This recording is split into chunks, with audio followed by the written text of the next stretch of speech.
Hey everyone, welcome back to the Mass Retirees Weekly Update. Today is Friday, May 27th.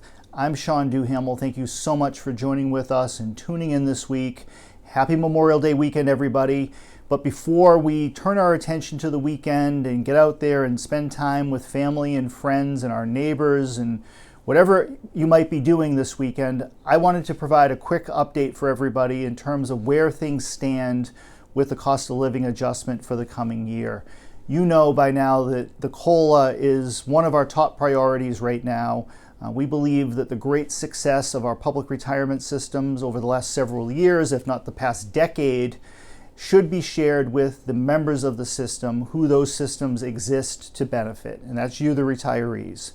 Now, we have been putting a lot of work into this issue for a long time, but in particular since about last summer, of laying out the case with not only state leaders, but also local leaders in terms of why this is necessary, and more importantly, how these different changes or improvements to the COLA can be factored into pension funding schedules at both the state level as well as at the local level.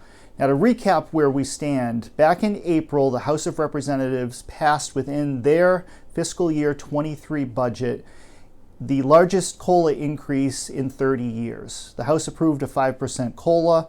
The last time a COLA was above 3% was in 1992, when back then the legislature approved a 5% COLA on a $9,000 base. The 5% COLA approved by the House is set on a $13,000 base for state and teacher retirees.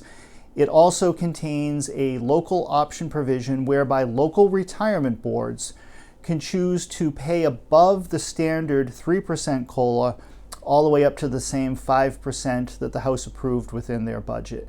Now, this past week, the state Senate took up their version of the FY23 budget. Unfortunately, a decision was made by the Senate leadership to really restrict the numbers of amendments that would be taken up and considered and added to the Senate budget. Unfortunately, the two COLA amendments that Mass Retirees filed were part of the pile of amendments that were not considered as for part of the budget. They instead have opted to go with the standard 3% COLA for state and teacher retirees and did not include any language relative to local retirement systems. However, by no means is this a reflection on the merits of our argument or the merits of our case. We have received assurances from the Senate leadership that they will take a close look at the COLA in conference committee and that they will strongly consider adopting the language that was put forth by the House to go to 5%. But that issue now is in conference between House and Senate conferees. Most likely this will go into very early July if history is any guide. So it's something that we are going to pay very close attention to, and we will be reporting back to all of you on a regular basis. But the good news here is that we have a growing consensus across Massachusetts that improvements are not only necessary when it comes to the COLA, but there's a means of doing so and there's a means of paying for it. And we have a growing number of local retirement systems led by local retirement board members, and there's 2 elected members on every local retirement board who have taken the bull by the horns, and they've gotten out there and they've advocated at the local level to improve and increase the COLA base at the local level.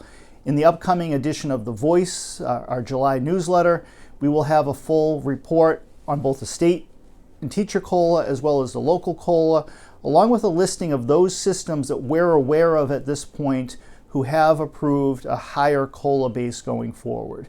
And the range is anywhere from $13,000 up to a high of $18,000.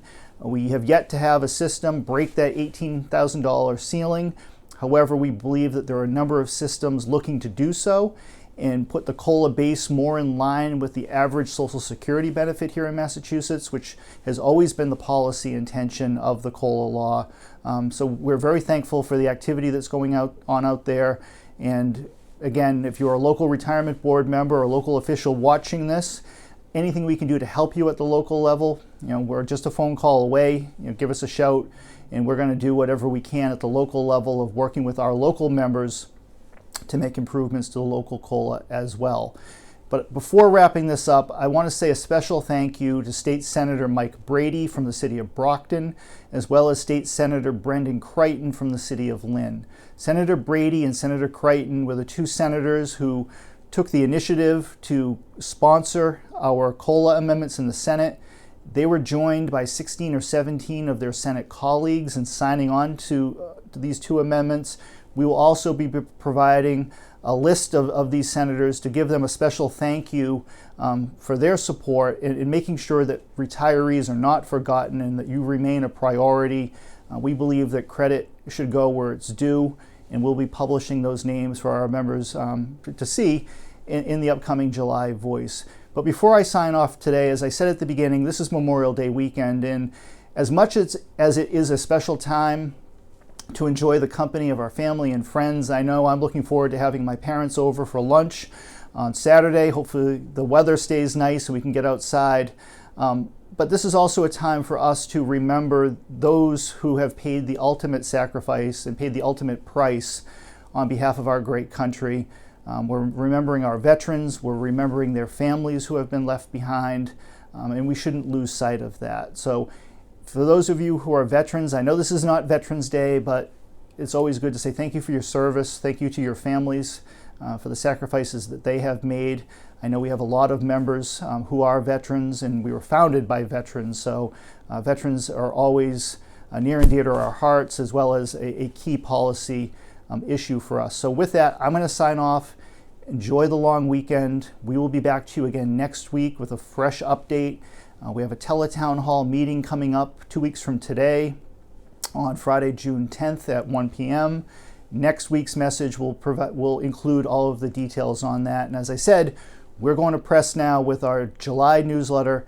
You should have that in your mailbox by the second week of June or so. But again, thank you so much, and we'll be talking to you again soon. Bye-bye for now.